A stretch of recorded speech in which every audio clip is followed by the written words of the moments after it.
Então hoje, ao ouvirmos essa liturgia, essa palavra, nós temos a certeza de que uma vida convertida a Jesus, ela não pode se limitar só às palavras. E, no entanto, que a leitura está dizendo o seguinte: para você saber se aquele que está pregando realmente fala em nome do Senhor, olhe para a vida da pessoa.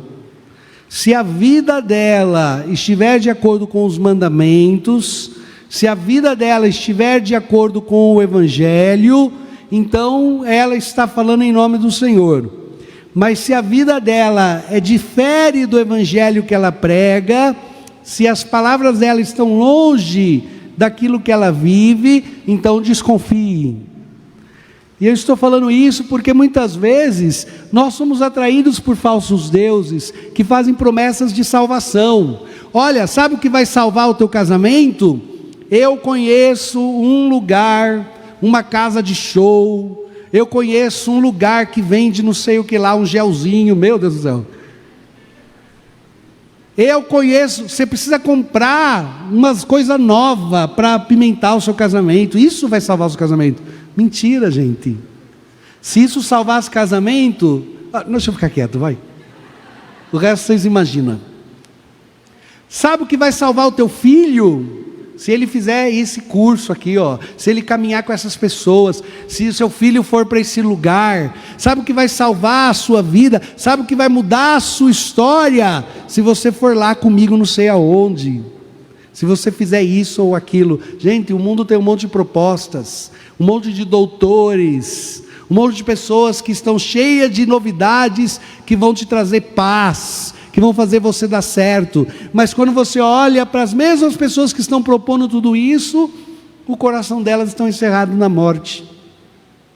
As mesmas pessoas que estão dizendo que tem todas as soluções na vida prática dela, tudo está dando errado, tudo é o contrário de todas as soluções que ela tem te dado. Ela fala para você que vai consertar a sua vida, mas a própria vida é um fracasso, um buraco sem fim.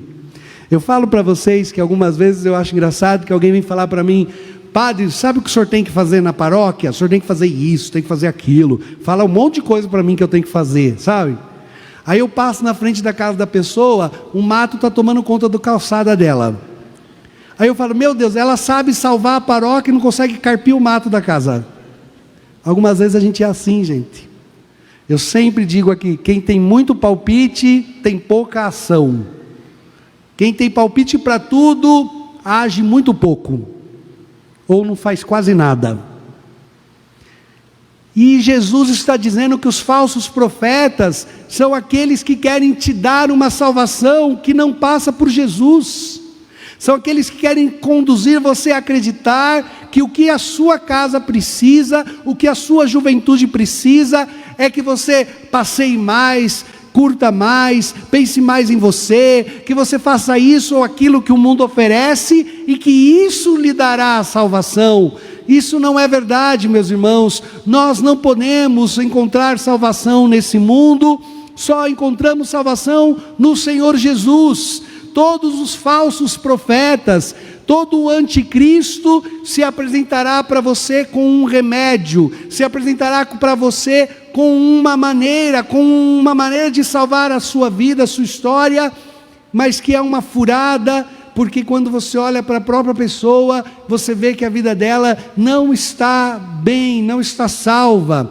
Se você quer encontrar salvação e você quer ficar bem, se você quer que a sua família seja restaurada, se você quer que a sua juventude seja restaurada, se você quer que os teus filhos, que os teus netos deem certo, você precisa entregar sua vida a Jesus Cristo. Só nele há salvação, só ele é o caminho, só ele é a verdade. E você precisa vir ao encontro do Senhor, e você abraçando esta fé, você colocando em prática estas palavras, você guardando os mandamentos, você vivendo à altura desse evangelho, então você experimentará um renovo, uma vida nova que Jesus concede àquele que crê.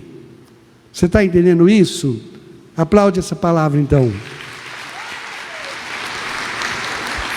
E por isso a primeira carta de São João vem nos denunciando, dizendo que aquele que diz conhecer a Deus, mas não guarda os mandamentos, esse então não ama a Deus de verdade. Porque amar a Deus significa guardar os seus mandamentos. E então termina o Evangelho dizendo: o anticristo é aquele que vier, e que quando vier, ele vai seduzir. A primeira leitura ainda diz, né? Que o anticristo é aquele que virá e que não falará que Jesus Cristo é o teu Salvador. Que dirá que você não precisa de Jesus. Que para você ser feliz, e para você conquistar tudo o que você quer, você precisa largar a sua fé e abandonar a verdade do Evangelho. Não, meus irmãos, essa não é a verdade.